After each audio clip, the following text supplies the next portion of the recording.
Hi, Ash here again with Pie Ranch. Here to welcome you to episode 4 of This Here Nature. On this episode, we'll be looking at amphibians. So let's jump right in. Let's start off with, what is an amphibian? Now, the word amphibian derives itself from the Greek roots amphi and bios. Amphi meaning both, and bios meaning life. This is because they live out multiple life stages, a larval stage in the water, and a terrestrial stage as an adult. They undergo metamorphosis, a process by which their body changes. They start off as a larva hatching from an egg. Kind of looks a little bit like a fish.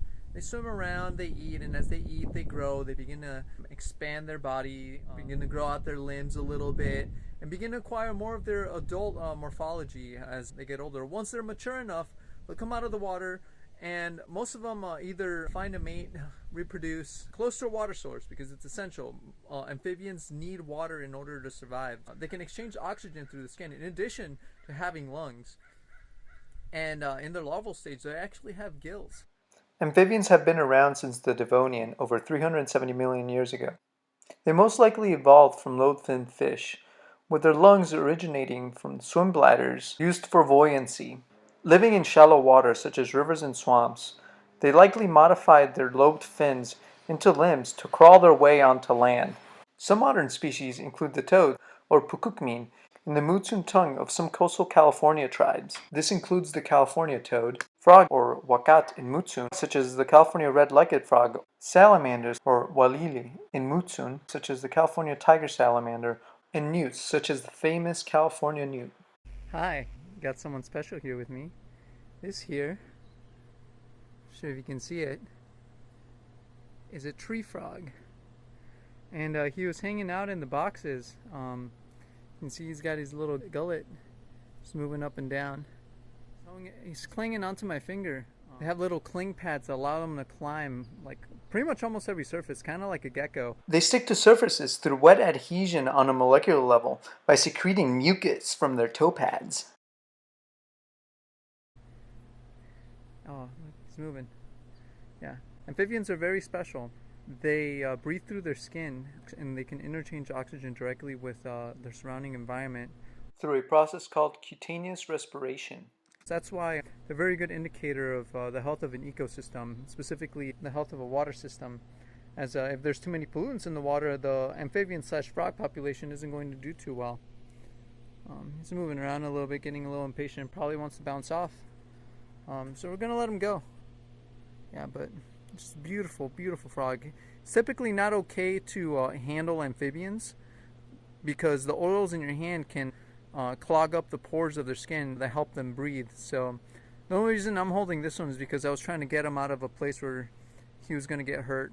So yeah, I'm going to go put him back to his environment. Oh look, it's right on my shirt. Cute little frog. Yeah. Yeah, I'll tell you what type of frog he is in a bit. So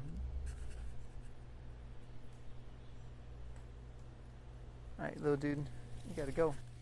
There he is. He's going back to live amongst the trees. See you later, little tree frog. So I went ahead and did some research with my handy dandy National Audubon Society field guide to reptiles and amphibians. And I found our frog. We are looking at the Pacific tree frog, and it says here, this most commonly heard frog of the Pacific coast, active both day and night, is found from sea level to over 10,000 feet. When Hollywood movie makers need an authentic outdoor nighttime sound, they often record its call. As a consequence, the Pacific tree frog has been heard around the world. So whenever you hear frogs in movies, you know which frog you're listening to.